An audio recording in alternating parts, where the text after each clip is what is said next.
Good morning students. आपके सामने आगे आज ज्वालामुखी की स्थलाकृतियों में मैंने आपको आंतरिक और बाह्य स्थलाकृतियां पढ़ाई थी। बाह्य स्थलाकृतियों में आज मैं आपको कुछ बाकी रह चुकी स्थलाकृतियों के बारे में बताऊंगा। तत्पश्चात ज्वालामुखी उद्गार से निर्मित और सक्रियता से निर्मित ज्वालामुखी के बारे में अध्ययन करवाऊंगा। तो आप ध्यान दीजिए और देखिए। ज्वालामुखी द्वारा निर्मित स्थलाकृतियां, आंतरिक स्थलाकृतियां और बहिर्जात स्थलाकृतियां। तो कल मैं आपको आंतरिक स्थलाकृतियां पढ़ा चुका हूं। बहिर्जात स्थलाकृतियों में मैंने कल आपको शंकु पढ़ाए। शंकु के अलावा अब आगे देखिए आप कालडेरा किसे कहते हैं। ये भी क्या है, बहिर्जात स्थलाकृति है। कालडेरा किसे कहेंगे, ट्रैक्टर किसे कहेंगे, प्लग या डॉट किसे कहेंगे, ज्वालामुखी पर्वत क्या कहलाते हैं, ज्वालामुखी पठार क्या कहलाते हैं, गेसर क्या है, धुआंरे क्या है। ये आपके सामने मैं शॉर्ट्स में समझा रहा हूं। देखिए आप सबसे पहले हम देखेंगे क्रेटर। क्रेटर से पहले क्यों देखेंगे, क्रेटर से देखेंगे कि ये हमारे सामने क्या है, ज्वालामुखी नलिका। ये क्या है, मैग्मा है निर्मित स्थान भूगर्भ के अंदर। और ये ऊपर क्या है, यह है ज्वालामुखी का मुख, जिसे हम क्या बोलते हैं, क्रेटर। जब ये ज्वालामुखी का मुख विस्तार रूप ले लेता है, अर्थात इसके आसपास का स्थान नीचे की ओर खिसक जाता है, विशाल कड़ाह के आकार का रूप ले लेता है, तब ये कालडेरा कहलाता है। तो ये क्या है, ये क्रेटर का रूप। तो आपको बताया क्रेटर किसे कहते हैं, छोटा सा रूप जहां से ज्वालामुखी निश्चित होता है बाहर की ओर, वह क्रेटर कहलाता है। ज्वालामुखी मुख कहलाता है। और तत्पश्चात इसमें क्या होता है, ये जो क्रेटर का जो मुख होता है, ये क्रेटर विस्तार रूप में कड़ाह के आकार में हो जाता है, उसे ही हम कालडेरा कहते हैं। तो ये आपके सामने प्रस्तुत है। प्लग या डॉट किसे कहते हैं, प्लग या डॉट वही आपके सामने वापस ज्वालामुखी नलिका के ऊपर जो मुख होता है, क्रेटर होता है, उस क्रेटर पर ज्वालामुखी के ठंडे हो जाने पर उसके मुख में डॉट के समान ज्वालामुखी का जम जाना प्लग या डॉट कहलाता है। ये आपके सामने हो गया। ज्वालामुखी पर्वत किसे कहेंगे, ज्वालामुखी पर्वत हम कहेंगे जब भूगर्भ से ज्वालामुखी नलिका के माध्यम से क्रेटर मुख से बाहर की ओर ज्वालामुखी निश्चित होता है और धीरे धीरे ये निश्चित होते हुए शंकु का निर्माण करता है। और तत्पश्चात ज्वालामुखी की प्रक्रिया धीरे हो जाने के कारण उसका जो मुख है वो धीरे धीरे बंद हो जाता है। बंद हो जाने के बाद किसका निर्माण होता है, क्रेटर झील का निर्माण होता है। या आपके सामने मैंने लिखा, जो वहां पर बंद हो गया डॉट, तो वहां पे कड़ाह का आकार बना, इसमें पानी के भर जाने से क्रेटर झील का निर्माण हो जाता है। वह भी एक आकृति कहलाती है। तत्पश्चात जिसके अंदर सिलिका की मात्रा सर्वाधिक होती है, उस शंकु का निर्माण होते समय सिलिका की मात्रा अधिक होने से वह जाड़ा व चिपचिपा होता है। वह गाढ़ा और चिपचिपा होने के कारण धीरे धीरे ऊंचाई की ओर अग्रसर होता रहता है और उसका यह मुख बंद हो जाता है, एक महान पठार का रूप ले लेता है। तो वह ज्वालामुखी पठार कहलाता है। और ज्यादा ऊंचाई पर चले जाने पर वह ज्वालामुखी पर्वत कहलाता है। फिर इसके में आप देखिए गेसर। गेसर किसे कहते हैं, गेसर उसे कहते हैं भूगर्भ से जलवाष्प का गर्म फव्वारों के रूप में फूटना गेसर कहलाता है। ये कई स्थानों से फूट सकते हैं गेसर। जैसे 10,000 धूम्र की घाटी कहां पर है, यूएसए के अंदर पाई जाती है। अलास्का में 10,000 धुआंरों की घाटी, वो गेसर कहलाती है। वो धुआंरे होते हैं। गेसर भी वही होता है जहां से निकलता है गर्म फव्वारे के रूप में, और वो 10,000 धुआंरे अर्थात कई जगहों से निकलना, वो धुआंरे कहलाते हैं। उसके अंदर एक स्वल्प तारा है जिसमें इसमें सर्वाधिक मात्रा किसकी होती है, इसके अंदर सर्वाधिक मात्रा सिलिका की होती है। फिर मोफेटा है, इस मोफेटा के अंदर भी कुछ मात्रा सिलिका की पाई जाती है। तो ये आपके सामने थी बहिर्जात स्थलाकृतियां थी, इसमें कालडेरा, क्रेटर, प्लग, डॉट, ज्वालामुखी पर्वत, ज्वालामुखी मुख, केसर, धुआंरे में भी दो है अलग अलग, स्वल्प तारा और मोफेटा। ये कहां पर है मैं आपको विस्तार से दिखाऊंगा, तो आप सभी नोट कर लीजिए।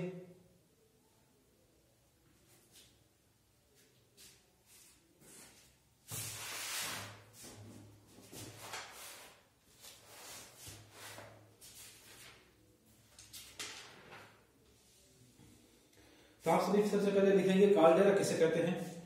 तो कालडेरा एक स्पेनिश भाषा का शब्द है जिसका अर्थ कड़ाहा होता है। जब ज्वालामुखी में तीव्र विस्फोट होता है, जब ज्वालामुखी में तीव्र विस्फोट होता है तो क्रेटर भाग धस जाता है। भयंकर विस्फोट होते समय ये भाग धस जाता है आसपास का क्षेत्र और एक कड़ाहा का रूप ले लेता है, कालडेरा कहलाता है। क्रेटर भाग धस जाता है तथा गहरे गड्ढे का निर्माण होता है, जिसे हम क्या कहेंगे, कालडेरा कहेंगे। जापान का आसो कालडेरा विश्व का सबसे बड़ा कालडेरा है। जापान का आसो का कालडेरा विश्व का सबसे बड़ा कालडेरा है। इंडोनेशिया की टोबा झील विश्व की सबसे बड़ी कालडेरा झील कहलाती है। आप देखिए इंडोनेशिया कहां पर पड़ता है, तो इंडोनेशिया आपके सामने ये रहा इंडोनेशिया। इस इंडोनेशिया के अंतर्गत विश्व की सबसे बड़ी टोबा झील स्थित है, जो कालडेरा निर्मित है। वो कहां पर पड़ती है, इंडोनेशिया में। किसके ऊपर, ऑस्ट्रेलिया महाद्वीप के ऊपर इंडोनेशिया पड़ता है। फिर क्रेटर, ज्वालामुखी मुख को हम क्रेटर कहेंगे। ये ज्वालामुखी मुख है, इसको हम क्या कहेंगे, क्रेटर कहेंगे। जब ज्वालामुखी से पुनः विस्फोट नहीं होते तो इन गड्ढों में वर्षा का जल भर जाता है तथा झीलों का निर्माण होता है, जिन्हें हम क्या कहेंगे, क्रेटर झील कहेंगे। क्रेटर झील कौन कौन सी है, तो उदाहरण स्वरूप लिखिए, भारत में महाराष्ट्र की लोनार झील, ये क्रेटर झील निर्मित है। दूसरी है राजस्थान की नक्की झील, जो माउंट आबू में स्थित है। ये दो आपके सामने उदाहरण दे दिए हैं क्रेटर झील के। प्लग या डॉट किसे कहते हैं, जब ज्वालामुखी नलिका में लावा जम जाता है तो उसे प्लग या डॉट का निर्माण होता है, जो शंकु के अपर्दन के बाद दिखाई देता है। लिख लिया प्लग। अब लिखिए ज्वालामुखी पर्वत किसे कहेंगे, विशाल शंकु ही ज्वालामुखी पर्वत कहलाते हैं, जैसे फ्यूजियामा। आगे लिखिए ज्वालामुखी पठार किसे कहते हैं, जब लावे का जमाव परतों के रूप में विशाल क्षेत्र में हो जाता है, जिसमें सतह का ढाल कम होता है, पठार कहलाते हैं। गैसर किसे कहेंगे, वे ज्वालामुखी जिनमें विस्फोट के दौरान गर्म जल व गैसों का उद्गार होता है, गैसर कहलाते हैं। उदाहरण, old faithful गैसर, Yellowstone park, USA. USA आपको मैंने बता दिया है, United state of America. United state of America USA के अंदर ओल्ड फेथफुल गैसर है येलोस्टोन पार्क में। यहां के सामने है संयुक्त राज्य अमेरिका। उसके बाद में लिखिए द्वारे, या इंग्लिश में बोलेंगे हम फ्यूमेरोल्स। वे ज्वालामुखी जिनमें विस्फोट के रूप में गैस, राख, धुएं के रूप में निकलती है, दुहारे कहलाते हैं। उदाहरण देखिए आप, हजारों द्वारों की घाटी, कटमई, हजारों द्वारों की घाटी, कटमई क्षेत्र, अलास्का। अलास्का कहां पड़ता है संसार के मानचित्र में, देखिए आप, ये आपके सामने यहां पर है अलास्का। यहां पर हजारों द्वारों की घाटी कटमई क्षेत्र के अंतर्गत पड़ती है। उसके बाद में आप देखिए सल्फ तारा, वे द्वारे जिनमें सल्फर की मात्रा अधिक होती है, वो सल्फ तारा कहलाता है। मोफेटा, मोफेटा वे द्वारे जिनका कार्बन युक्त गैसों की मात्रा अधिक निकलती हो। जिन द्वारों में कार्बन युक्त गैसों की मात्रा अधिक निकलती हो, मोफेटा कहलाता है। और जिसके अंदर सल्फर की मात्रा अधिक होती है, वो सल्फ तारा कहलाता है। तो ये आपके सामने हो गए। इसके पश्चात अब हम देखेंगे सक्रियता के आधार पर ज्वालामुखी। आपके सामने है सक्रियता के आधार पर ज्वालामुखी। तो सबसे पहले मैं आपको बता दूं, सक्रियता के आधार पर ज्वालामुखी। तो इसमें लिखे, पहली लाइन लिखेंगे आप, सक्रियता का अर्थ ज्वालामुखी विस्फोट में लगने वाले समय से है, जिसके आधार पर ज्वालामुखी को हम 3 भागों में विभाजित किया गया है। पहला कौन सा है, सक्रिय ज्वालामुखी। तो सक्रिय ज्वालामुखी में वे ज्वालामुखी जिनमें समय समय पर ज्वालामुखी विस्फोट होते रहते हैं, सक्रिय ज्वालामुखी कहलाते हैं। एग्जाम्पल 4 लिखिए आप, स्ट्रोम्बोली ज्वालामुखी। पहला एग्जांपल क्या है सक्रिय ज्वालामुखी का? स्ट्रोम्बोली ज्वालामुखी। ये आपके सामने लिखा हुआ है स्ट्रोम्बोली ज्वालामुखी। ये इटली देश के अंतर्गत आता है। यह इटली देश के अंतर्गत आता है। आगे लिखिए आप, यह भूमध्य सागर में इटली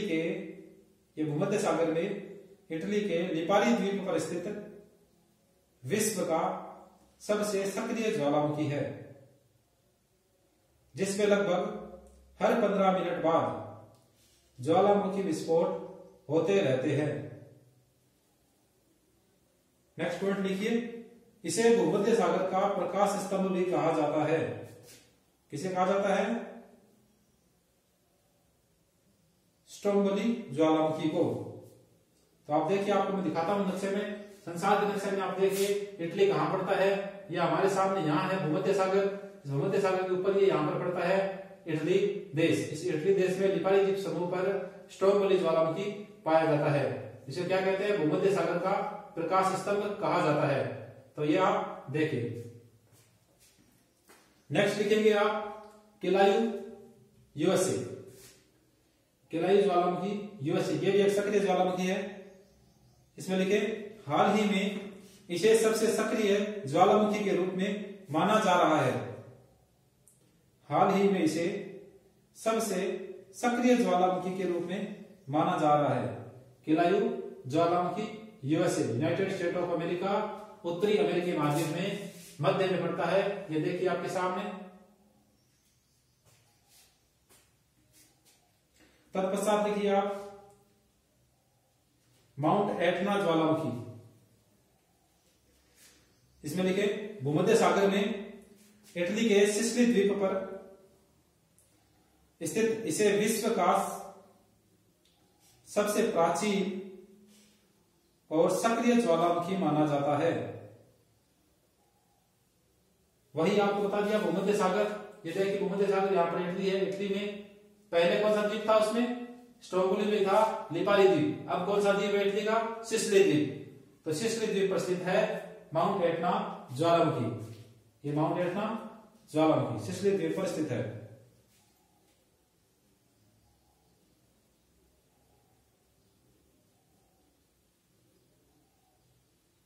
आगे लिखिए नेक्स्ट, कोटोपेक्सी ज्वालामुखी।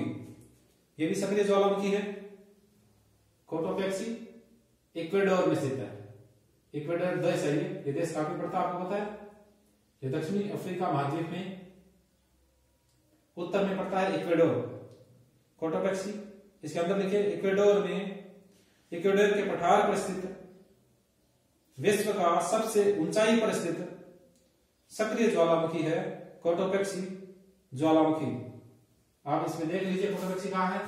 यह हमारा दक्षिण अफ्रीका महाद्वीप है। इसके अंदर आप दक्षिण अफ्रीका महाद्वीप आपके सामने है। इसमें आपको कोटोपेक्सी नहीं दिख रहा, तो इसके पश्चात आप देखिए दक्षिण अमेरिकी महाद्वीप में इक्वेडोर देश उत्तर में, दक्षिणी अमेरिकी महाद्वीप में इक्वेडोर देश उत्तर में पड़ता है। ये रहा इक्वेडोर। यहां पर ये इक्वेडोर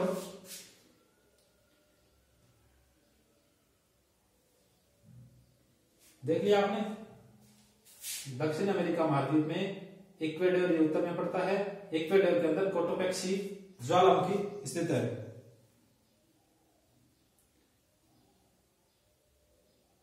आगे लिखिए माउंट मेयान फिलीपींस में स्थित है। माउंट मेयान ज्वालामुखी, ये भी एक सक्रिय ज्वालामुखी है। माउंट मेयान फिलीपींस में स्थित है। यह एक सक्रिय ज्वालामुखी है और ये फिलीपींस देश में स्थित है। फिलीपींस, ये आप देखिए,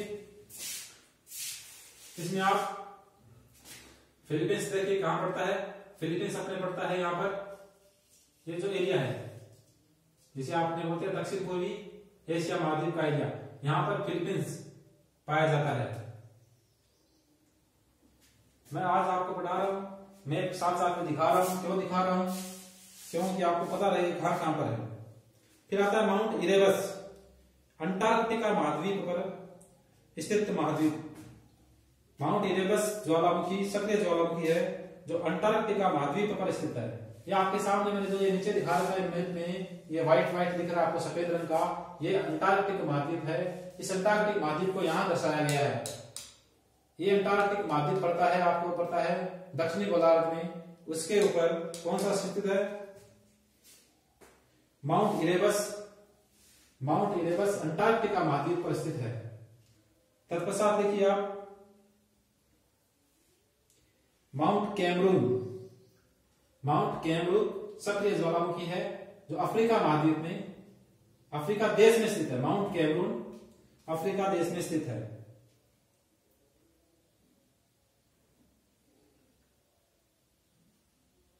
यह अफ्रीका का एकमात्र सक्रिय ज्वालामुखी है। ये देखिए आप अफ्रीका महाद्वीप में नीचे नीचे है अफ्रीका देश, यहां पर स्थित है ये माउंट कैमरून सक्रिय ज्वालामुखी।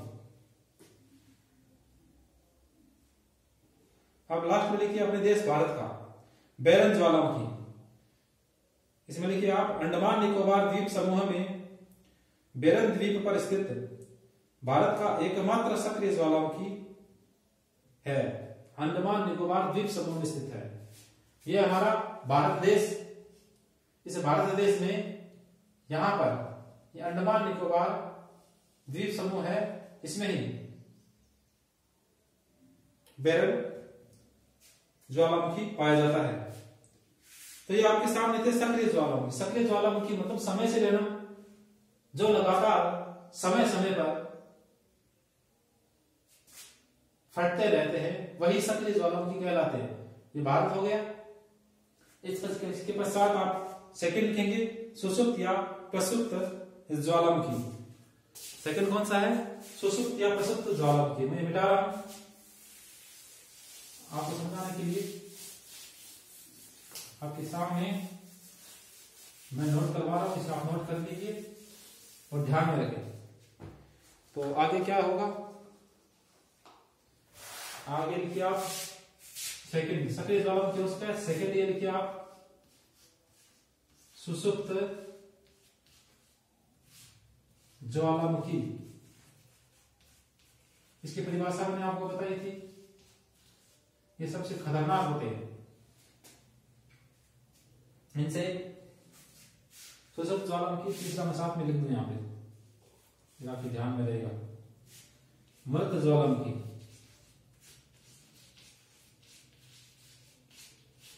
मृत ज्वालामुखी, ठीक है। मृत ज्वालामुखी। तो नोट करिए आगे।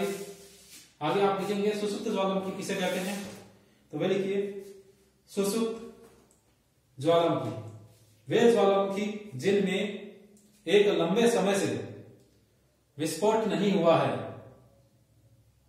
लेकिन उनमें कभी भी विस्फोट हो सकता है तथा विस्फोट के बाद एक लंबे समय तक धधकते रहने वाला ज्वालामुखी सुसुप्त ज्वालामुखी कहलाता है। नेक्स्ट पॉइंट में लिखिए ये ज्वालामुखी सबसे विनाशक होते हैं। सुसुप्त ज्वालामुखी सबसे विनाशक होते हैं। यह सर्वाधिक जन और धन की हानि पहुंचाते हैं। कुछ एग्जाम्पल लिख लीजिए आप इसके। सबसे पहले लिखिए आप वेसुवियस इटली। ये उदाहरण आपके सामने। पहला उदाहरण क्या है? Vesuvius Italy. कैसा ज्वालामुखी है ये ज्वालामुखी है सुसुप्त ज्वालामुखी, वेसुवियस इटली। वेसुवियस इटली लिखिए और इसके आप ये देख लीजिए, ये सुसुप्त ज्वालामुखी है। कहां पड़ता है? इटली में। इटली मैंने आपको दर्शा दिया है, भूमध्य सागर के ऊपर में, यहां ये इटली है। सेकंड आप लिखिए क्राकातोआ। क्राकातोआ, क्राकातोआ ज्वालामुखी। ये कहां पड़ता है? ये पड़ता है इंडोनेशिया में।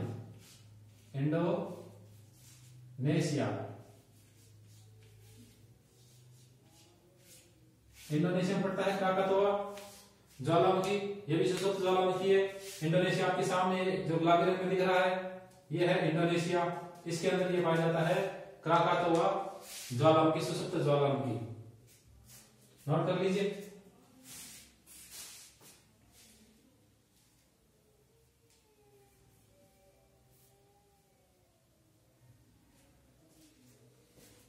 तीसरा लिखिए आप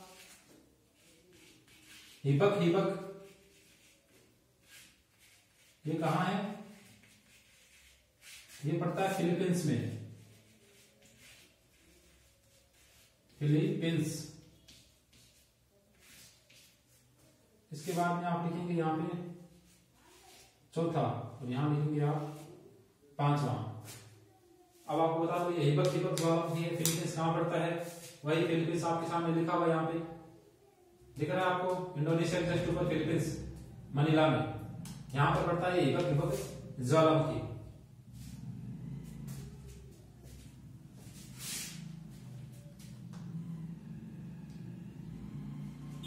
चार नंबर देखिए आप फ्यूजियामा। ये कहां पड़ता है फ्यूजियामा? ये पड़ता है जापान में। फ्यूजियामा ज्वालामुखी है, जापान में पड़ता है। जापान कहां है देख लीजिए। जापान देखिए आप यहां से इंडोनेशिया से ऊपर फिलीपींस, फिलीपींस से ऊपर ताइवान, ताइवान से ऊपर दक्षिण कोरिया, उत्तर कोरिया के नीचे जो आपको गुलाबी रंग में दिख रहा है ये है जापान। इस जापान के अंतर्गत ये फ्यूजियामा ज्वालामुखी पाया जाता है, जो एक सुसुप्त ज्वालामुखी है। तत्पश्चात आप क्या लिखेंगे? भारत का एक ज्वालामुखी है जिसे हम बोलेंगे नारकोंडम। ये भी एक सुसुप्त ज्वालामुखी है। क्या लिखोगे आप? नारकोंडम। नारकोंडम ज्वालामुखी ये कहां पड़ता है? ये पड़ता है भारत में। भारत आपको पता है नारकोंडम ज्वालामुखी भारत में कहां पड़ता है? नारकोंडम ज्वालामुखी भारत के अंडमान निकोबार द्वीप समूह में ही उत्तर में पाया जाता है। नारकोंडम ज्वालामुखी एक सुसुप्त ज्वालामुखी भारत में। तत्पश्चात 3 नंबर पे हम देखेंगे मृत ज्वालामुखी। मृत ज्वालामुखी के बारे में आप लिखिए वे ज्वालामुखी जिनमें एक लंबे समय से विस्फोट नहीं हुआ तथा आगे भी विस्फोट की संभावनाएं नहीं होती है, मृत या शांत ज्वालामुखी कहलाते हैं।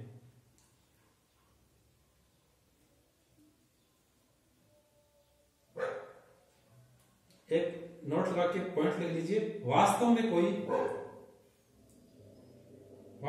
कोई ज्वालामुखी मृत या शांत प्रकृति का नहीं होता है। मैं आपको पहले ही बता चुका हूं, मृत या शांत प्रकृति का कोई भी ज्वालामुखी नहीं होता है, क्योंकि आप ऐसे सोचोगे